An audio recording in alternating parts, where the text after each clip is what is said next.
Action. Welcome aboard, everybody. We're going to be talking today about some of the stuff you need to know for the upcoming 3-day long-range fishing trip we're going to take on the Red Rooster 3. A few things. Don't forget your passport. It has to be current. You can't leave the harbor without it. If you don't have a passport, get on it now. Also, please bring a collared shirt. If you got a fish-themed collared shirt for the last night of dinner, we like to be classy.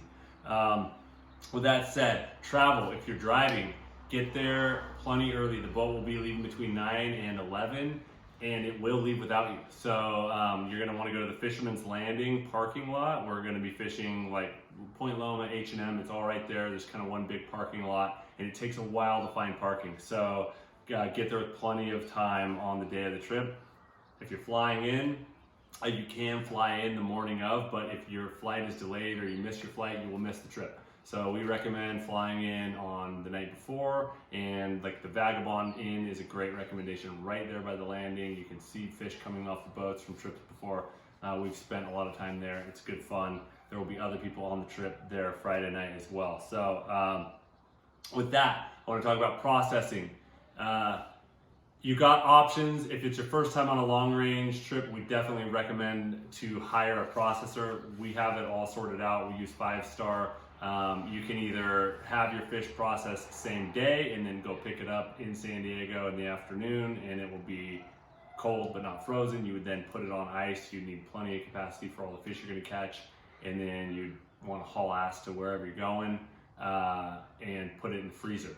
The option that I exercise is I actually have it processed same day and deep frozen, and then I have it shipped to me. It usually happens about a week and a half later. It works really good, super nice product. It's in thick bags, it lasts a long time. If you want to process it yourself, you might not know how much of a chore that could be, so talk to me. If you know what you're doing, great. If you don't, we recommend using a processor. As far as budgeting for that, you're going to be spending a little over $1 a pound for the actual processing. And then if you're also having it shipped, it's probably about another $1 a pound. So say you catch 400 pounds of fish, which would be typical for more like a 7-day trip, but 400 pounds of fish are going to come back to like a $400, $500 fillet bill, and then another $150 to have it shipped. For me, I go to San Jose, but it's really convenient, and it gives you time to, you can get off the boat and just go on with your day instead of dealing with managing it all. So we recommend that highly. Other budgetary items, like you're going to want to bring $200 cash for the tip, and another probably $200 or so for things like your beer tab, soda, tackle that you buy on the boat. If you buy any merchandise at the dock, entering jackpot, you're going to need Mexican fishing license.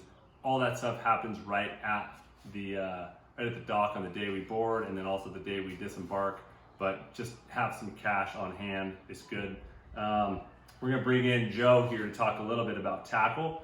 So we have tried to narrow down what we think if it's your first trip and you're going to buy one setup, one rod and reel, what you would want to get. So I don't know, Joe, you want to take that over? Yeah.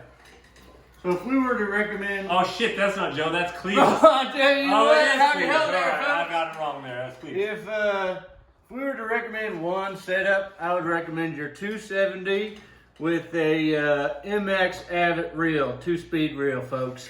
Now, we're not quite sure what we're going to be doing. If we're going to be patty hopping or yanking on those big bluefin tuna, you might just be able to put a 2x4 on there and yank them in with that. But I tell you what, okay, 270 with an MX Avet reel 2-speed is going to be your best bet. You're going to want to load that thing up with braid, and we're just going to do a little piece of fluorocarbon right there at the end.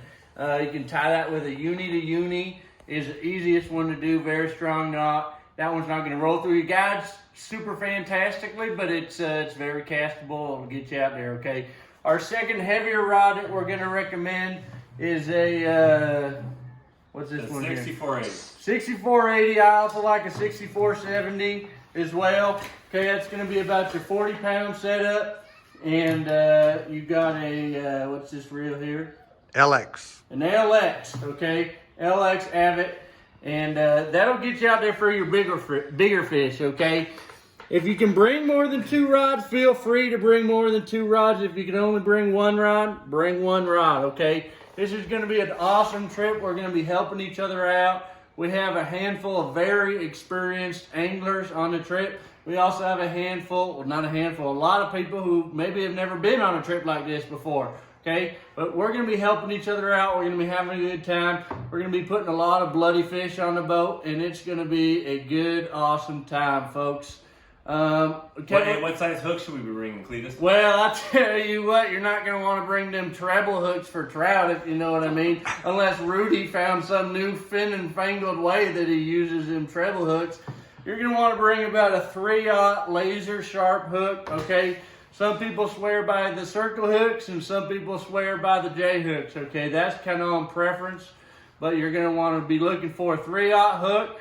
Okay, one other thing on the money is Kev talked about bringing money for tips. There was one year that I gambled away all my tip money in poker, so you're going to want to bring a little bit of extra money if you're going to want to get into those poker games, if you know what I mean. Or that crew might just get mad at you if you gamble their tip money away. Okay, I'm going to kick it back to Kev for the closing speech here.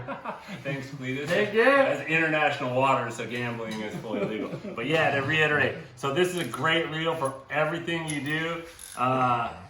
Like if you're getting one reel, you can fish 90% of the trip just with that. So this would be the MXL. You can get it in a single or dual speed or 2-speed. And yeah, like everything up to 30 pound, 40 pound, this is gonna be your 40 pound on up. If we get into some bluefin tuna, this is, you could catch a bluefin tuna probably up to about 100 pounds on that reel there. So anyways, you got any questions, hit us up. We can't wait to see you out there, and it's gonna be a great trip.